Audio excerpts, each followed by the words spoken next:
আমি অ্যাকচুয়ালি যেহেতু আমি রাজনীতি করি, মাঝে মাঝে হয়তো হতাশ হয়ে যেতাম, বা মাঝে মাঝে এখনো মাঝে মাঝে কিছুটা অনেক ক্ষেত্রে বেশি হতাশ লাগে।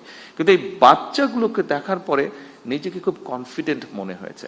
আপনাদেরকে এতটুকু বলতে পারি, এই মুহূর্তে আমার সরকারের অবস্থান থেকে আমি বলতে পারি, আমরা আছি আপনাদের সাথে, আপনাদেরকে হেল্প করার জন্য, আপনাদেরকে পথ দেখানোর জন্য, আপনাদের পাশে দাঁড়ানোর জন্য আমরা আছি। বলার বোধহয় খুব বেশি কিছু নেই, বলি যা বলার সেটা বলা হয়ে গেছে, এখন বোধহয় কাজ করার সময়। আপনারা যারা এখানে নতুন এন্টারপ্রেনার আছেন, উড বি এন্টারপ্রেনার আছেন, যারা এগিয়ে আসতে চাচ্ছেন, যারা কিছু করতে চাচ্ছেন, আপনাদেরকে একটা কথা আমি শুধু বলি, আপনারা যেটা করতে চাইছেন, it's not so easy, it's very difficult, কিন্তু আপনি পারবেন যদি আপনার ইচ্ছা থাকে। আমি আমার লাইফের ছোট্ট একটু বিষয় তুলে ধরতে চাইছি। আপনাদেরকে নিরুৎসাহিত করছি না, আমি আপনাদেরকে উৎসাহ দিতে চাইছি। দেখুন, আমার লাইফে আমি ব্যবসা বাণিজ্য করেছি, যতটুকু ডিসেন্ট ভাবে বেঁচে থাকার জন্য প্রয়োজন আমি ব্যবসা বাণিজ্য করেছি। কারণ আমার লাইফে ব্যবসা বাণিজ্য শুরু করতে না করতেই আমি রাজনীতির সাথে জড়িয়ে যাই। দুটো জিনিস একসাথে চলে না, কিন্তু বেঁচে থাকতে হবে, সেই জন্য যতটুকু ব্যবসা বাণিজ্য করা প্রয়োজন ডিসেন্ট লাইফের জন্য আমি ততটুকু করেছি। বাকি সময়টা আমি আমার রাজনীতির জন্য দিয়েছি। এখানেই আমি ঠিক করে নিয়েছি যে এখানেই আমাকে এগিয়ে যেতে হবে। কিন্তু এই এগিয়ে যেতে গিয়ে একটা মানুষকে অনেক কিছুর ভিতর দিয়ে যেতে হয়। আমি গিয়েছি মানসিক নির্যাতন, আমি গিয়েছি শারীরিক নির্যাতন, বিভিন্ন রকম হিউমিলিয়েশন, বিভিন্ন রকম ফিজিক্যাল টর্চার, বিভিন্ন রকম যন্ত্রণার মধ্যে দিয়ে আমি গিয়েছি। অনেক ধৈর্যের পরীক্ষা দিতে হয়েছে।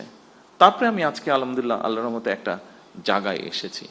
আপনাদেরকে খুব সংক্ষেপে এটা বলার কথা অর্থ হলো, আপনাদেরকে এরকম অনেক কষ্টের মধ্যে দিয়ে যেতে হবে। তবে আপনাদেরকে এতটুকু বলতে পারি, এই মুহূর্তে আমার সরকারের অবস্থান থেকে আমি বলতে পারি, আমরা আছি আপনাদের সাথে, আপনাদেরকে হেল্প করার জন্য, আপনাদেরকে পথ দেখানোর জন্য, আপনাদের পাশে দাঁড়ানোর জন্য আমরা আছি।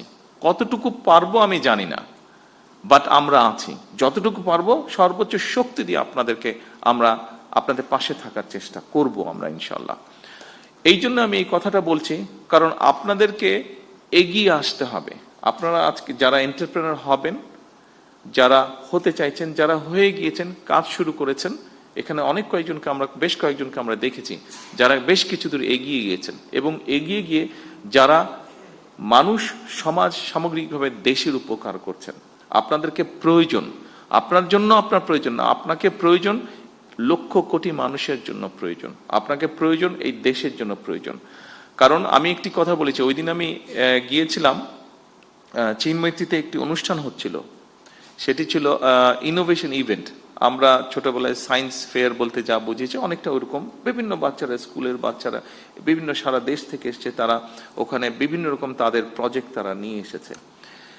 কিছুদিন আগে আরেকটা অনুষ্ঠানে গিয়েছিলাম, সেখানে প্রায় সারা বাংলাদেশের প্রাইমারি স্কুলের 22 লক্ষ বাচ্চা পার্টিসিপেট করেছিল। প্রাইমারি স্কুলের বাচ্চা, ক্লাস 2, 3 থেকে 5 পর্যন্ত বিভিন্ন স্পোর্টসে। ওদের ফুটবল ম্যাচটা আমি দেখতে গিয়েছিলাম। এই দুটো ইভেন্ট, বিশেষ করে এই দুটো ইভেন্ট দেখার পরে আমি অ্যাকচুয়ালি যেহেতু আমি রাজনীতি করি, মাঝে মাঝে হয়তো হতাশ হয়ে যেতাম, বা মাঝে মাঝে এখনো মাঝে মাঝে কিছুটা অনেক ক্ষেত্রে বেশি হতাশ লাগে। কিন্তু এই বাচ্চাগুলোকে দেখার পরে নিজেকে খুব কনফিডেন্ট মনে হয়েছে। এই জন্য কনফিডেন্ট মনে হয়েছে। আর আজকে যখন আপনাদের কতগুলো কাজ দেখলাম, আপনাদের কয়েকজনের বক্তব্য শুনলাম, তখন নিজের কনফিডেন্সটা আজকে আরো বেড়ে গিয়েছে। কারণ দেখুন, যেহেতু রাজনীতি করি, একটা তো আমার লক্ষ্য আছে, উদ্দেশ্য আছে। রাজনীতি আছে, দলের পরিকল্পনা আছে, সবকিছু আছে, কাজ আছে। কিন্তু যেহেতু দেশ পরিচালনার দায়িত্বে আছি, আমাদেরকে দেশকে নিয়ে আমরা চিন্তা করি, দেশের বিভিন্ন সেক্টর নিয়ে চিন্তা করি। আজকে যখন আপনাদেরকে দেখলাম, এবং ওই দিন ওই দুটো ইভেন্টে ওই বাচ্চাগুলোকে দেখেছি, আজকে আমার কাছে মনে হচ্ছে এই যে আমরা রাত দিন পরিশ্রম করছি, চেষ্টা করছি একটু চেঞ্জ করার জন্য, আমার মনে হলো যে হ্যাঁ, আমরা কিছু সংখ্যক মানুষের হাতে দিয়ে যেতে পারবো, যারা আমরা যেখানে ছেড়ে যাব সেখান থেকে তারা দেশটাকে এগিয়ে নিয়ে যেতে পারবে। এই যে দেশটাকে আপনারা এগিয়ে নিয়ে যেতে পারবেন, আপনাদের কাছে এই প্রত্যাশাটা, এই দৃঢ় আশাটা, এই বিশ্বাসটা রেখে আমার বক্তব্য আমি শেষ করছি। আপনাদের সাফল্য কামনা করে, আপনারা যারা যারা এগিয়ে আসছেন প্রত্যেকের সাফল্য কামনা করে আবারও আমি বলছি, আমরা আছি আপনাদের সাথে, কতটুকু পারবো জানি না, আমাদের সর্বোচ্চ দিয়ে আমরা চেষ্টা করব আপনাদের পাশে থাকার জন্য। সকলকে আন্তরিক ধন্যবাদ। আল্লাহ হাফেজ।